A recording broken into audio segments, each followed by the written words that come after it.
हाय दोस्तों, आज का ये वीडियो हमारा है प्रेशर के बारे में। प्रेशर चाहे लाइफ में हो, चाहे फिजिक्स में हो, उसके हमें कारण पता होने चाहिए कि वो क्यों होता है और हमें ये भी मालूम होना चाहिए कि प्रेशर को रिलीज़ कैसे करना है। तो चलिए आज का टॉपिक शुरू करते हैं। Pressure specially in fluids.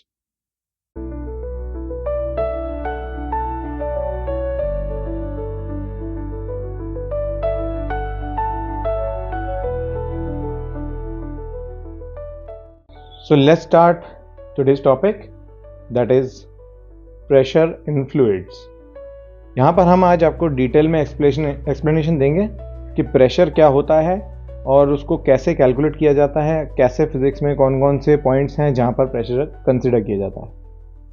चलिए सबसे पहली स्लाइड देख लेते हैं। पहली स्लाइड क्या कहती है हमारी? टू थिंग्स होती हैं फिजिक्स के अंदर। फर्स्ट ऑफ ऑल, अभी तक हमने जैसे पढ़ा है कि प्रेशर मतलब कि आपने रियल लाइफ में देखा होगा कि बहुत प्रेशर है लाइफ में। किसी चीज़ को हम प्रेस करते हैं, किसी चीज़ के ऊपर ताकत लगाते हैं तो उसको प्रेशर फील होता है। तो एक्चुअल में प्रेशर होता क्या है? तो फर्स्ट ऑफ ऑल हमें ये समझना है कि प्रेशर होता किस वजह से है। तो प्रेशर का सबसे पहला कारण है force applied on the surface. तो force applied on the surface को हम दूसरे वर्ड्स में थ्रस्ट भी कहते हैं। जैसा कि आप स्क्रीन पर देख रहे हैं, थ्रस्ट का मतलब होता है force applied on a surface perpendicularly, और इसके बाद आ जाता है प्रेशर। अब इन दोनों में क्या डिफरेंसेस हैं, क्या रिलेशनशिप है, ये हम यहां पर अभी देखेंगे।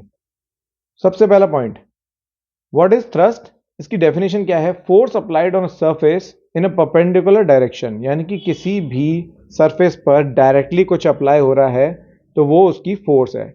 कितनी अप्लाई हो रही है, कहाँ अप्लाई हो रही है, ये हम नहीं बता रहे। हम सिर्फ ये बता रहे हैं कि एक परपेंडिकुलर डायरेक्शन में अगर कोई ताकत अप्लाई हो रही है, फोर्स अप्लाई हो रही है, तो उसे हम क्या बोलते हैं? थ्रस्ट। थ्रस्ट का ऐसा यूनिट सेम एज फोर्स होता है, न्यूटन।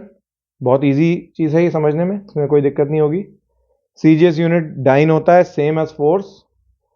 ग्रेविटेशनल यूनिट होता है इसका केजीएफ, और force applied by a body of mass 1 kg, यानी कि 1 केजी मास की बॉडी। और एक्सेलरेशन, क्योंकि ग्रेविटेशनल एक्सेलरेशन होता है क्योंकि हम परपेंडिकुलर डायरेक्शन में देख रहे हैं। फोर्स मतलब परपेंडिकुलर डायरेक्शन। जैसे किसी बॉडी का वेट कैलकुलेट करना होता है तो वो मास इनटू ग्रेविटेशन फोर्स से कैलकुलेट होता है। सिमिलरली अगर कोई लिक्विड कॉलम या फ्लूइड या कोई भी बॉडी किसी नॉर्मल सरफेस पर रेस्ट कर रही है, किसी फ्लैट सरफेस पर रेस्ट कर रही है, तो उसका फोर्स परपेंडिकुलर होता है और उसमें एक्सेलरेशन जो भी लगता है वो होता है ड्यू टू ग्रेविटी। तो इसलिए हम इसमें कंसिडर करेंगे kg into gravity, that will be equal to the force applied by that body on the surface. So 1 kgf will be equal to 9.8 newton. Next देख लेते हैं प्रेशर। प्रेशर क्या होता है? Thrust applied per unit area is called pressure. यानी किसी एक unit area, या यूनिट का मतलब है यहां पर कोई भी यूनिट है। यानी अगर मान लीजिए मीटर का एरिया, यानी मीटर स्क्वायर कंसिडर करते हैं या सेंटीमीटर स्क्वायर कंसिडर करते हैं, तो यूनिट एरिया का मतलब होता है 1 मीटर स्क्वायर या 1 सेंटीमीटर स्क्वायर। तो यानी किसी भी फोर्स का एप्लीकेशन पर यूनिट एरिया, उसे हम क्या बोलते हैं? प्रेशर। तो थ्रस्ट और प्रेशर में डिफरेंस क्या है? थ्रस्ट इज कोई सी भी फोर्स परपेंडिकुलर एक्ट कर रही है।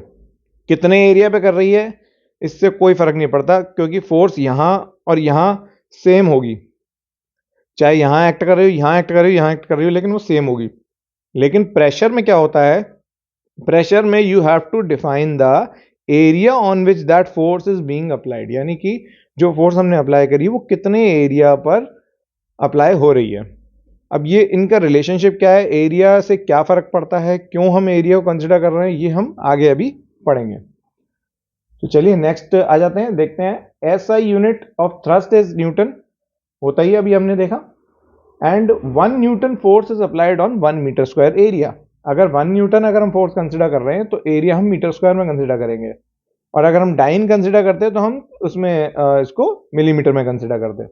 तो इसलिए न्यूटन कंसिडर किया तो 1 मीटर स्क्वायर एरिया कंसिडर करेंगे। तो प्रेशर का ऐसा यूनिट बन जाता है न्यूटन पर मीटर स्क्वायर। आप स्क्रीन पर देख सकते हैं।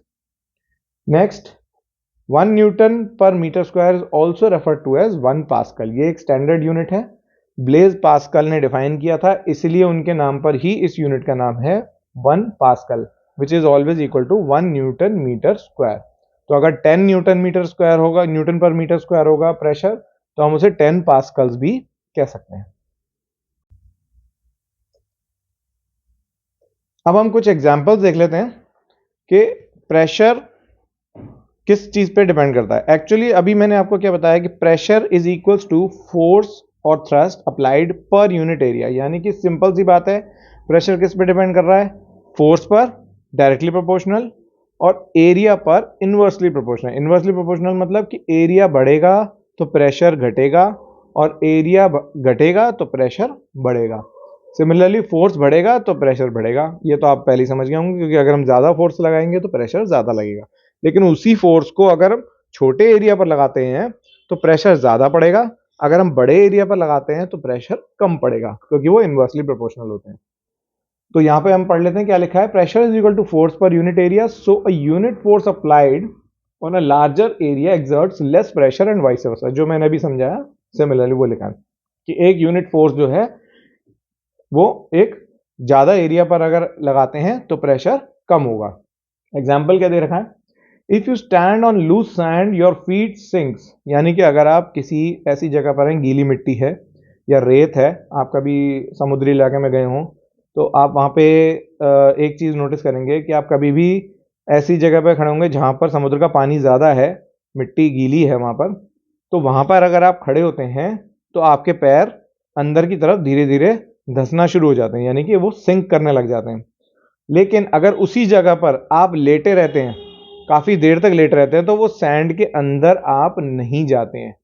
रीजन बीइंग कि जब आप खड़े हुए हैं तो आप एक स्मॉलर एरिया पर सेम फोर्स लगा रहे हैं, यानी फोर्स कैसे लग रही है, आपकी बॉडी का जो वेट है वो आपके फुट के थ्रू एक स्मॉलर एरिया पर लग रहा है, लेकिन आप उसी वेट को लेके आप लेट गए, यानी कि आपकी बॉडी का वेट तो उतना ही है, तो फोर्स उतना ही लगेगा, और आप लेट गए तो आपने एरिया बढ़ा दिया। When increasing the area the pressure decreases, तो प्रेशर डिक्रीज हो गया, इसीलिए आपकी जो बॉडी है उस सैंड के ऊपर प्रेशर नहीं लगा पा रही है और सैंड के अंदर नहीं जा पा रही।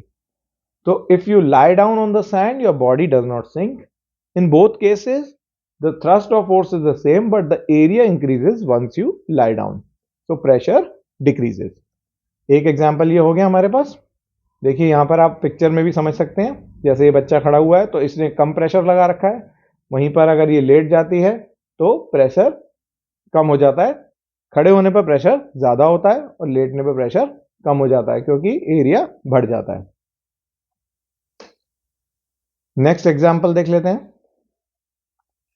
To increase pressure on a surface the area is reduced. अगर हमें किसी भी जगह पर प्रेशर को बढ़ाना है, सिंपल सी बात है, एरिया को रिड्यूस कर सकते हैं, क्योंकि अगर हमारे पास फोर्स सेम है, हम फोर्स को अगर नहीं चेंज कर सकते हैं तो we can change the area.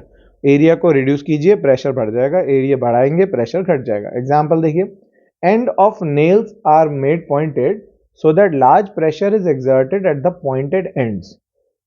जो भी नेल्स हैं, नेल्स मतलब कीलें, कीलों के जो एंड पॉइंट होते हैं उनको हम बहुत ही कम एरिया देते हैं, जहां से हम उसके ऊपर हैमर मारते हैं वो एरिया ज्यादा होता है, लेकिन जहां वो पॉइंटेड एंड होता है वो उसका एरिया कम होता है। एरिया कम होगा तो सेम प्रेशर अप्लाई करने पर, सेम फोर्स अप्लाई करने पर प्रेशर ज्यादा लगेगा।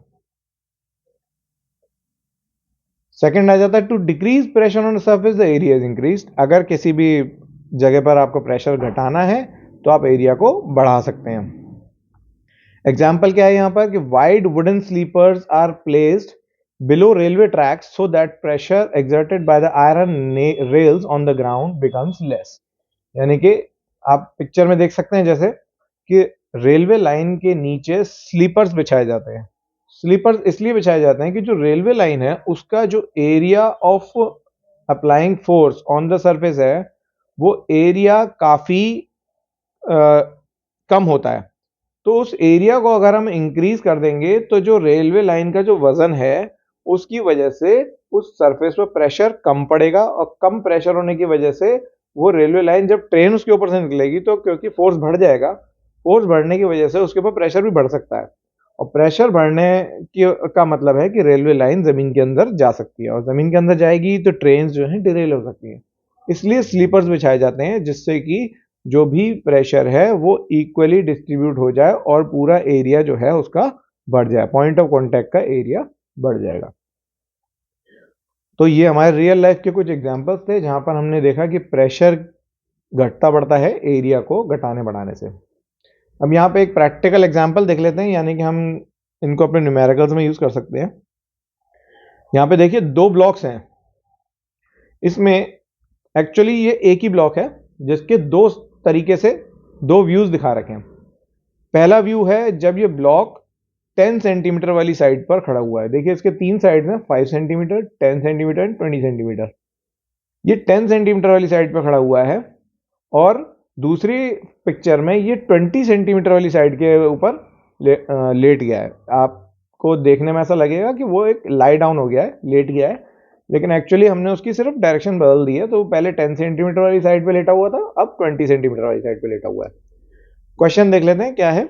अ ब्रिक वेइंग 4 kgf, ये एक 4 kgf फोर्स है, having dimensions 20 centimetre, 10 centimetre and 5 centimetre, तीन साइड्स हैं। On which side does the brick exerts the maximum pressure and how much? Question ये है कि कौन सी साइड पर जो ब्रिक है प्रेशर मैक्सिमम लगाएगी और कितना लगाएगी।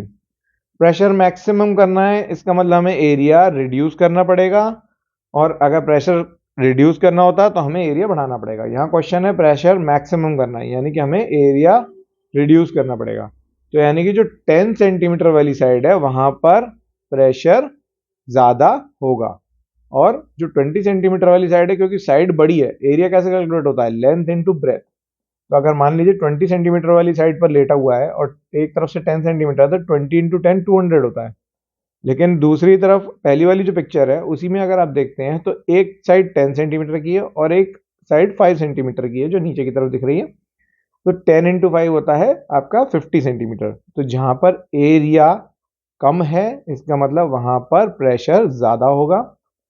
अब इसका सॉल्यूशन देख लेते हैं। Since the pressure depends inversely on area, so the maximum pressure will be exerted on the side with smallest area, that is while place standing on 5 centimetre by 10 centimetre side. तो इसी area पर maximum pressure लगेगा। Pressure calculate कैसे करना है, force per unit area, where force will be equal to 4 kgf, because question में ही दे रखा है, और एरिया जो है 5 इंटू 10 सेंटीमीटर स्क्वायर। इसको आप डिवाइड कर देंगे 4/50, तो आंसर आ जाएगा हमारे पास 0.08 kgf per centimetre square will be equal to our pressure. ये हो गया हमारा मैक्सिमम प्रेशर।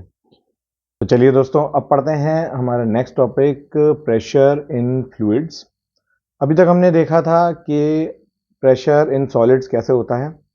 प्रेशर जो है डिपेंड करता है फोर्स पर यूनिट एरिया पर, यानी कितनी फोर्स एक यूनिट एरिया यानी 1 यूनिट एरिया पर अगर कोई फोर्स लगाई जा रही है तो वो कितना प्रेशर एक्सर्ट करती है, वो हमने P = F/A इस फॉर्मूले से हमने डिराइव किया था।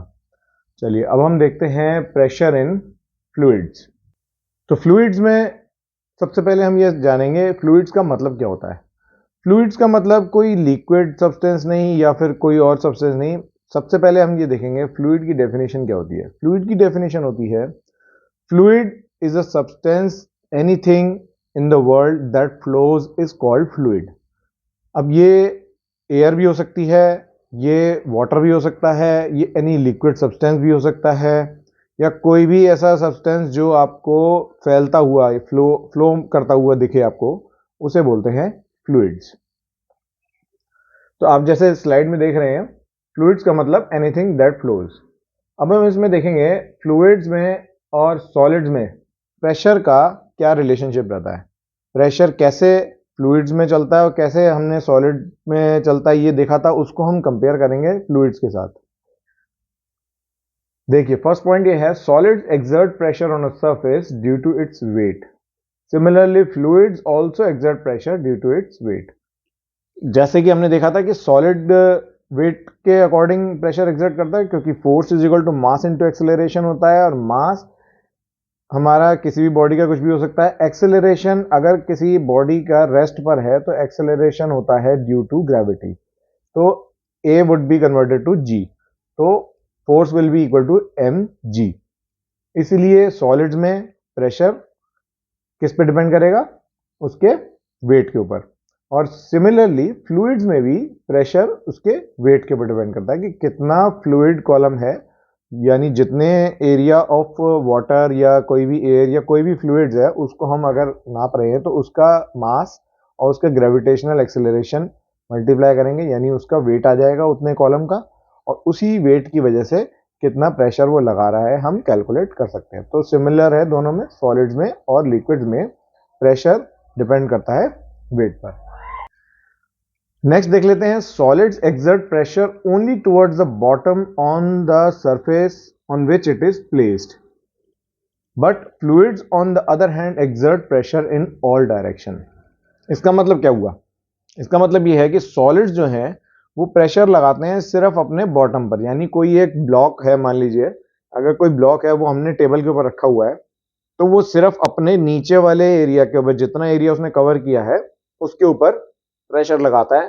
साइडवेज में कोई प्रेशर नहीं लगेगा, अपवर्ड्स कोई प्रेशर नहीं लगेगा, लेकिन प्रेशर कहां लगेगा? डाउनवर्ड्स। लेकिन फ्लूइड्स में ऐसा नहीं होता। फ्लूइड्स में क्या करता है? Fluids on the other hand exert pressure in all direction, यानी कि फ्लूइड यानी कोई लिक्विड कॉलम है, उसके अंदर कोई भी एक पार्टिकल है, वो पार्टिकल अपने चारों तरफ बराबर का प्रेशर लगाता है, ना कि सॉलिड की तरह सिर्फ डाउनवर्ड्स। फ्लूइड हमेशा चारों तरफ बराबर प्रेशर लगाता है। That is it exerts pressure at the bottom as well as on the walls of the container due to its tendency to flow। तो यानी मान लीजिए अगर किसी ग्लास में आपने पानी भरा हुआ है तो पानी उस ग्लास के तीनों walls, right side, left side and downwards, तीनों वॉल्स के ऊपर प्रेशर लगाएगा। सॉलिड्स में ऐसा नहीं होता है, ये ध्यान रखने वाली चीज है।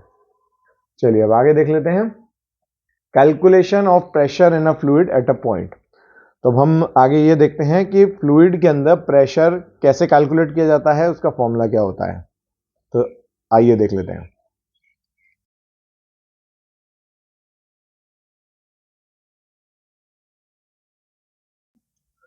तो चलिए दोस्तों समझते हैं किसी भी फ्लूइड के अंदर प्रेशर कैसे एक्ट करता है और उसका फॉर्मूला कैसे निकाला जा सकता है। तो यहां पर देखते हैं हम, जैसे मान लेते हैं किसी एक कंटेनर के अंदर लिक्विड भरा हुआ है,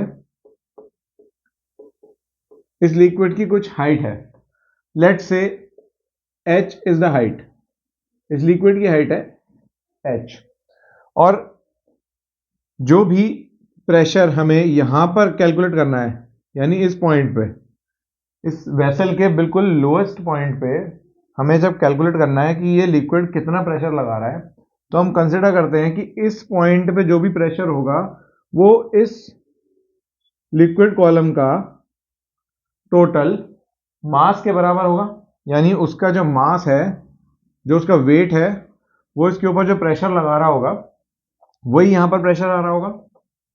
तो लेट से जो भी यहां पे फोर्स होगी, यानी इस पूरे कॉलम की जो भी फोर्स, डाउनवर्ड फोर्स है, ये डाउनवर्ड फोर्स, यानी कि फोर्स को हम लिक्विड के केस में थ्रस्ट भी कह सकते हैं। थ्रस्ट का मतलब जो भी फोर्स नीचे की तरफ लग रही है। और ये थ्रस्ट कैसे कैलकुलेट होगी? थ्रस्ट वुड बी, इस पूरे लिक्विड कॉलम का weight will be equal to thrust. Weight कैसे कैलकुलेट होता है? वेट होता है मास इनटू ग्रेविटी, और मास लिक्विड कॉलम है तो उसका कैसे कैलकुलेट होगा? मास कैसे कैलकुलेट होता है कि इस, हम क्या लिख रहे हैं, मान लेते हैं इस लिक्विड कॉलम का हमने नाम दिया है P Q and R S. तो thrust will be equal to weight of P Q R S. Weight कैसे निकलेगा? मास इनटू ग्रेविटी, यानी मास कैसे निकलता है? मास होता है वॉल्यूम इनटू डेंसिटी, और ये तो आ गया हमारा मास इनटू ग्रेविटी। तो ये हमारी क्या निकल आएगी यहां से? फोर्स या थ्रस्ट। वॉल्यूम कैसे निकलेगा? वॉल्यूम इस एरिया का निकलेगा, यानी कि वॉल्यूम कैसे निकलता है, area into height, area into height, height हमारे पास h है और एरिया इसका कुछ भी मान लेते हैं a into h will be the volume and density का हम सिंबल लेके चल रहे हैं जैसे रो, यही हम लेंगे, डेंसिटी का हमने सिंबल लिया रो और ग्रेविटी का हमने जी, ये ग्रेविटी एज इट इज मैंने यहां से कॉपी किया, डेंसिटी के लिए रो लिया, वॉल्यूम के लिए एरिया इंटू हाइट। तो ये आ गया हमारे पास थ्रस्ट। तो थ्रस्ट की फॉर्मूला क्या बन जाएगा, ए एच रो जी। ओके, अब यहां से हमें निकालना है प्रेशर, इस पॉइंट पे प्रेशर। प्रेशर कैसे निकलता है, थ्रस्ट पर यूनिट एरिया, यानी कि इस पूरे एरिया का जो है फोर्स, इस पूरे एरिया पर कितनी फोर्स लग रही होगी। तो pressure will be equal to thrust upon area which is equal to, thrust हमने यहां से निकाला था A H rho G upon area, यानी कि सेम ए से ए कैंसिल हो जाएगा यहां पर और हमारे पास फॉर्मूला आ जाएगा प्रेशर का एच रो जी। अब यहां पर हमें यह पता लग गया कि जो हमारा pressure at a certain point in a fluid depends on height of the liquid column above that point, यानी उस पॉइंट से ऊपर कितना लिक्विड कॉलम है उसकी हाइट के ऊपर डिपेंड करेगा, डायरेक्टली प्रोपोर्शनल, यानी हाइट अगर बढ़ती चली जाएगी तो प्रेशर बढ़ता चला जाएगा। रो, रो मतलब डेंसिटी, यानी जितनी इस लिक्विड की डेंसिटी, यानी जितना ज्यादा डेंस होता जाएगा, दैट मीन्स मान लेते हैं वाटर का और लिक्विड का ऑयल का कंपैरिजन करते हैं, तो ऑयल ज्यादा डेंस होता है तो ऑयल का प्रेशर ज्यादा होगा एज कंपेयर टू वाटर, क्योंकि उसकी डेंसिटी ज्यादा है। तीसरा पॉइंट है ग्रेविटी। ग्रेविटी, क्योंकि किसी भी अर्थ सरफेस पर ग्रेविटी सेम रहती है, लेकिन अगर अदर प्लैनेट्स पर हम जाएंगे, यानी कि अगर हम मान लेते हैं यहां से मून पर जाते हैं, तो मून पे जाने के बाद ग्रेविटी हो जाती है 1/6 अर्थ की ग्रेविटी के 1/6 के बराबर, यानी कि 6 गुना कम हो जाती है ग्रेविटी। 6 गुना कम होने का मतलब है कि pressure at in the liquid will reduce by 6 times, यानी 6 टाइम वो प्रेशर रिड्यूस हो जाएगा। तो फाइनली हमारे पास तीन चीजें आ गई कि प्रेशर किस किस पे डिपेंड करता है, height of the liquid column above that point, ये याद रखना है, above that point. Height of the liquid column से मतलब ये नहीं कि अगर मैं यहां पर प्रेशर कैलकुलेट कर रहा हूं तो भी एच कंसिडर करूंगा, नहीं, अगर मेरे को इस पॉइंट पे कंसिडर करना है तो मुझे ये जो एच है इसमें से इतनी है स्मॉल है, इसको H1 को माइनस करना पड़ेगा, यानी मेरे पास हाइट क्या रह जाएगी, ये वाली H माइनस H1, तब मुझे हाइट ये वाली कंसिडर करनी पड़ेगी। तो इसलिए मुझे हाइट हमेशा वो वाली लेनी है जो above that point of consideration है, और डेंसिटी ऑल ओवर सेम रहेगी और ग्रेविटी उस पॉइंट पर सेम होती है ऑन द अर्थ सरफेस। तो फॉर इन जनरल किसी भी लिक्विड के लिए अगर आपको एक जनरल आइडिया लेना है कि इसका प्रेशर कैसा होगा, तो ग्रेविटी को आप इग्नोर कर सकते हैं, क्योंकि on the earth surface gravity almost same ही रहती है हर पॉइंट पर, और हाइट और डेंसिटी चेंज हो सकती है। तो किसी भी लिक्विड में या फ्लूइड में प्रेशर कैलकुलेट करने के लिए हमें हाइट और डेंसिटी पता होनी चाहिए, जिसकी हाइट बढ़ती जाएगी प्रेशर बढ़ता जाएगा, डेंसिटी बढ़ती जाएगी प्रेशर बढ़ता जाएगा, वाइस वर्सा सेम रहेगा। तो यहां पे हमने समझ लिया कि ये फॉर्मूला कैसे डिराइव होता है। तो जैसा कि हमने देख लिया कि प्रेशर इन फ्लूइड्स किस पे डिपेंड करता है, हमने कैसे कैलकुलेट किया था, क्या फॉर्मूला लगाया था, हमने फॉर्मूला ये डिराइव किया है कि pressure in fluids is equals to height into density into gravitational pull, यानी कि कोई भी कॉलम लिक्विड कॉलम है उसका प्रेशर उसके हाइट पे डिपेंड करेगा, height which is above that liquid column, density of that liquid and gravitational pull. तो आइए इसे और डिटेल में देख लेते हैं। Depth of the point below the free surface का मतलब क्या है कि प्रेशर जो है हाइट पर डिपेंड करता है, यानी कोई भी लिक्विड कॉलम के अंदर कोई पॉइंट है उसकी कितनी गहराई है फ्रॉम द फ्री सरफेस, यानी कि ऊपर के सरफेस से वो कितना अंदर गहराई में है। स्टार्ट। वो कितना अंदर गहराई में है वो डिपेंड करता है उसके हाइट के ऊपर, और वो हाइट की वजह से हम प्रेशर के ऊपर, प्रेशर जो है हाइट के ऊपर डिपेंड करता है। नेक्स्ट आ जाता है डेंसिटी ऑफ द लिक्विड, यानी कितनी ज़्यादा डेंसिटी है या कितनी कम डेंसिटी है। It will be directly proportional, यानी प्रेशर जब किसी भी वाटर कॉलम या किसी भी लिक्विड के अंदर हम प्रेशर चेक कर रहे हैं और दो डिफरेंट लिक्विड्स या तीन डिफरेंट लिक्विड्स के अंदर हम चेक करते हैं, तो it will always depend on the density. जिस भी लिक्विड की डेंसिटी ज़्यादा है उस लिक्विड के अंदर प्रेशर विल बी ज़्यादा। तो नेक्स्ट आ जाता है acceleration due to gravity. Acceleration due to gravity, जो अर्थ सरफेस पे ग्रेविटेशनल पुल है उसे बोलते हैं एक्सेलरेशन ड्यू टू ग्रेविटी।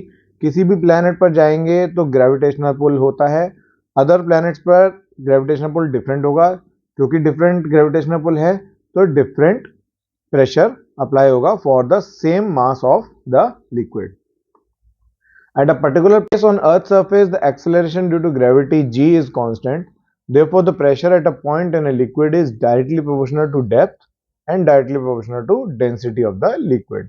तो यानी कि अगर हम इन जनरल किसी भी अर्थ सरफेस पर अगर हम चेक कर रहे हैं प्रेशर, तो हमें ग्रेविटेशनल पुल को कंसिडर करने की जरूरत नहीं है, क्योंकि gravitational remains almost the same at all the surfaces. तो सिर्फ दो पॉइंट्स पे डिपेंड करेगा प्रेशर, हाइट एंड डेंसिटी। तो डेप्थ या डेंसिटी, अब हाइट या डेप्थ आपको डिफरेंस पता लग गया। डेप्थ मतलब गहराई को बोलते हैं, डेप्थ का मतलब होता है गहराई या height of the water column या liquid column above that point, और डेंसिटी हो गया उसकी वाटर या लिक्विड की अलग अलग डेंसिटी। अब नेक्स्ट देख लेते हैं factors that do not affect pressure at a point in a liquid. किसी भी पॉइंट पर लिक्विड में प्रेशर किस किस चीजों पे डिपेंड नहीं करता। अभी तक हमने क्या देखा था, किस पे डिपेंड करता है, हाइट पर, डेंसिटी पर और ग्रेविटेशनल पुल पे, लेकिन डिपेंड किस पे नहीं करता है वो देखना है हमें। फर्स्ट पॉइंट है shape and size of the vessel in which it is contained, यानी जिस वेसल यानी किसी भी बर्तन के अंदर या किसी भी बॉडी के अंदर हमने वाटर डाला या लिक्विड कॉलम डाला, तो लिक्विड जो है उसकी शेप और साइज के ऊपर उसका प्रेशर डिपेंड नहीं करेगा, क्योंकि pressure will always depend on the height and the density. अब हाइट और डेंसिटी में कहीं पर भी उसकी शेप के बारे में कंसिडरेशन नहीं दिया गया है।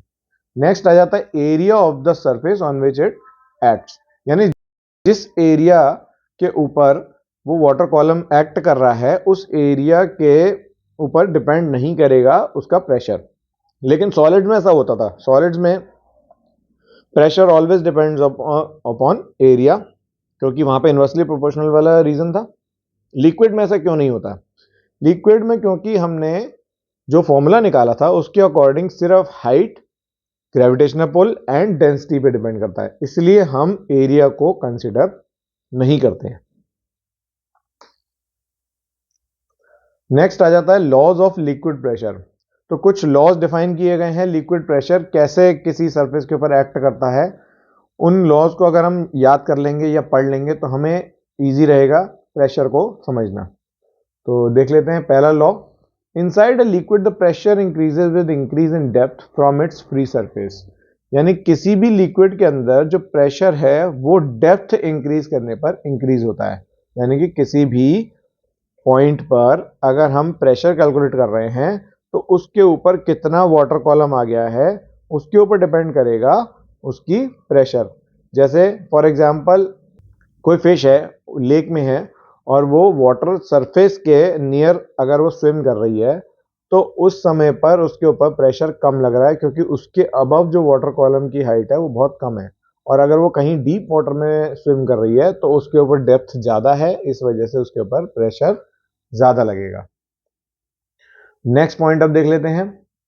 नेक्स्ट लॉ क्या कहता है, in a stationary liquid the pressure is same at all point on a horizontal plane, यानी किसी भी पॉइंट पर हॉरिजॉन्टल प्लेन पर जो प्रेशर है वो सेम रहेगा इन अ स्टेशनरी लिक्विड। यहाँ पर ये ध्यान रखना है स्टेशनरी लिक्विड की बात हो रही है, यानी जैसे कि किसी भी वेसल के अंदर हमने पानी भरा है और उसको हमने रेस्ट पे रखा हुआ है तो वो स्टेशनरी लिक्विड है, वो रुका हुआ है। अब उसके अंदर से हम मान लेते हैं कोई एक स्लाइस काटते हैं, जैसे कि किसी बटर के अंदर अगर हम स्लाइस काटते हैं तो उसका एक प्लेन सरफेस निकल के आता है। ऐसे अगर हम किसी इमेजिन करते हैं किसी अगर लिक्विड का अगर हम प्लेन सरफेस ऐसे निकालते हैं स्लाइस करके, तो उस प्लेन सरफेस को हम बोलते हैं हॉरिजॉन्टल प्लेन। अब किसी भी हॉरिजॉन्टल प्लेन पर अलग अलग पॉइंट्स पर अगर हम प्रेशर चेक करेंगे तो it will always be the same, क्योंकि प्रेशर डिपेंड्स ऑन हाइट, हमने हाइट चेंज नहीं करी। डेंसिटी पे डिपेंड करता है, तो हम क्योंकि सेम लिक्विड में चेक कर रहे हैं तो डेंसिटी हमने चेंज नहीं करी है, तो pressure will always remain the same on all the points in a horizontal plane. Next law देख लेते हैं। Pressure is same in all directions about a point in a liquid. किसी भी एक पॉइंट पर pressure always remains the same, जैसे अभी मैंने समझाया था।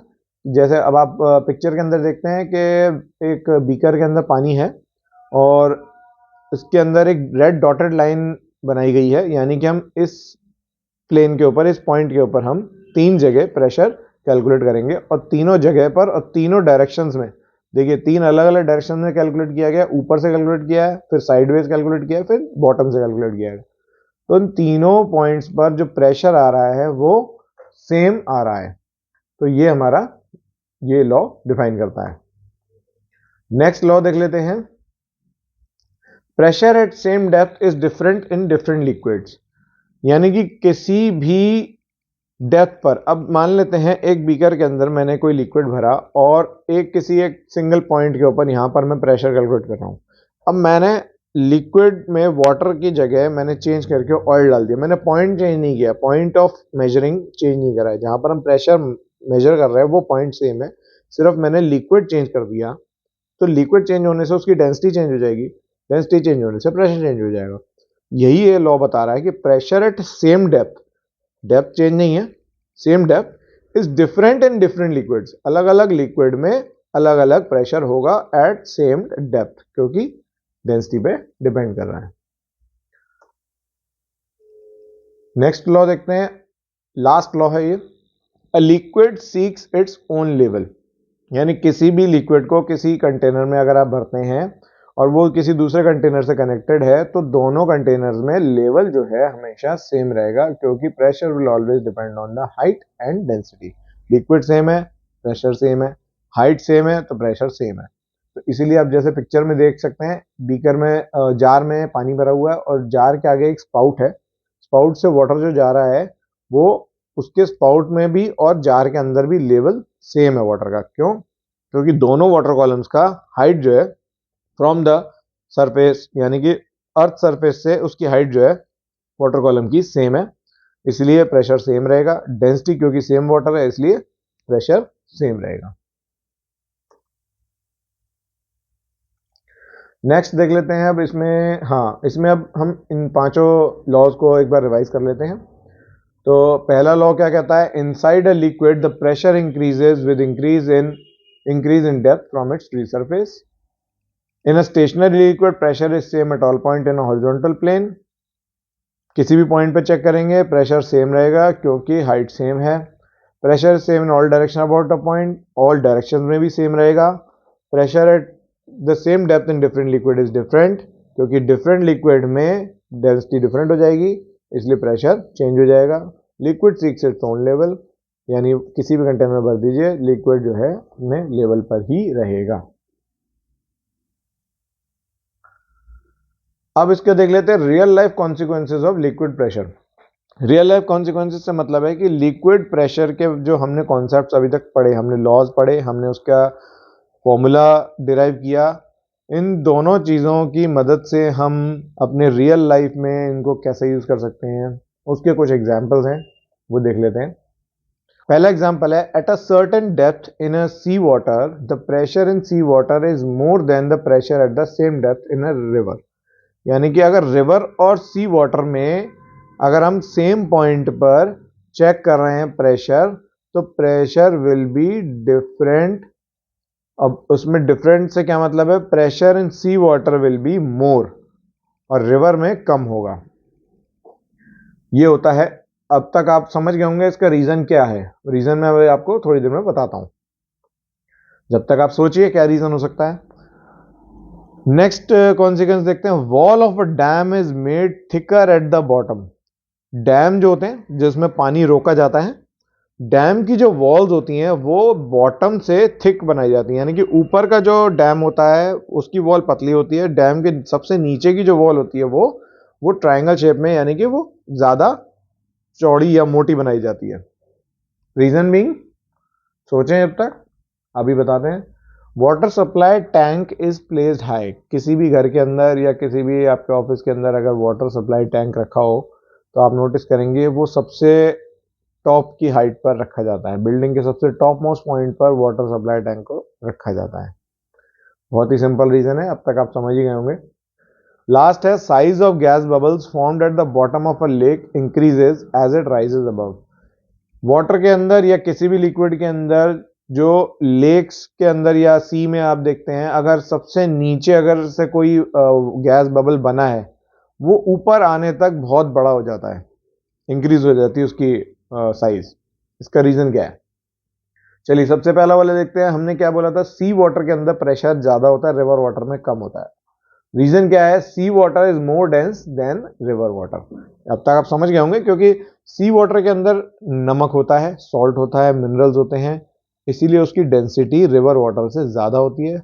Density increases, pressure increases. तो सेम पॉइंट पर अगर आप सी वाटर में और रिवर वाटर में नापेंगे तो pressure will be different, sea water में ज्यादा होगा। नेक्स्ट क्या बताया था? Wall of dam is made thicker at bottom. Dam की जो नीचे की दीवार है वो मोटी होती है, ऊपर की दीवार पतली होती है। Reason? Pressure increases with increase in depth. बताया था कि प्रेशर जो है डेप्थ से इंक्रीज होता है, यानी अगर जो डैम के नीचे वाले हिस्से में अगर हम प्रेशर कैलकुलेट करेंगे उस वाटर कॉलम का, तो प्रेशर ज्यादा होगा, क्योंकि height above the liquid column is more than the height at the surface. अगर सबसे नीचे वाले पॉइंट पर देखेंगे तो जो उसके ऊपर लिक्विड कॉलम है उसकी हाइट ज्यादा है, उसकी वजह से उसके ऊपर प्रेशर ज्यादा लग रहा है, तो डैम जो है टूट सकता है। इसलिए नीचे की दीवार को मोटा बनाया जाता है, ऊपर की दीवार पतली रहती है। Water supply tank is placed high. घरों के अंदर जो टैंक जो होता है वो टॉप मोस्ट पॉइंट पे क्यों रखा जाता है? क्योंकि प्रेशर इंक्रीजेज विद हाइट। ज्यादा हाइट पर रहेगा, प्रेशर इंक्रीज हो जाएगा, प्रेशर इंक्रीज होने से वो सभी जो हमारे वाटर सप्लाई आउटलेट्स हैं वहां पर पानी बहुत इजीली पहुंच जाएगा। अगर यही टैंक जो है किसी लोअर सरफेस पर, मान लीजिए एक 4 फ्लोर की या 6 फ्लोर की बिल्डिंग है और आपने जो वाटर सप्लाई टैंक है वो 3rd फ्लोर पर रख दिया है, तो 4th, 5th और 6th फ्लोर वालों को पानी नहीं मिलेगा। रीजन? पानी या water never rises from its height, it always flows downwards and it the pressure of that water increases with increase in height. तो जिस फ्लोर पे आपने रखा है, मान लीजिए 3rd फ्लोर पे रखा है, 3rd फ्लोर वालों को भी बहुत कम प्रेशर मिलेगा। जो 2nd एंड 1st फ्लोर वालों को है, जिसमें से 2nd फ्लोर वालों को थोड़ा ज्यादा मिलेगा और 1st फ्लोर वालों को सबसे ज्यादा प्रेशर मिलेगा। नेक्स्ट देख लेते हैं क्या था साइज ऑफ गैस बबल वाला।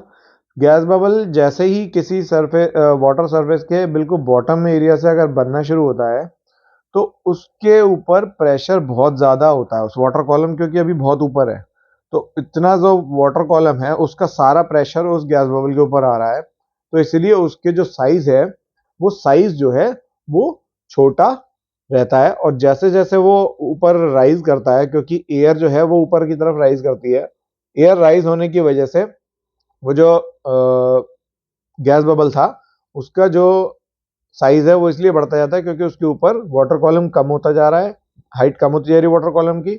हाइट कम होने की वजह से प्रेशर जो है उसका डिक्रीज होता जा रहा है और वाटर कॉलम को फैलने की जगह मिल रही है। तो ये थे हमारे real life consequences of liquid pressure.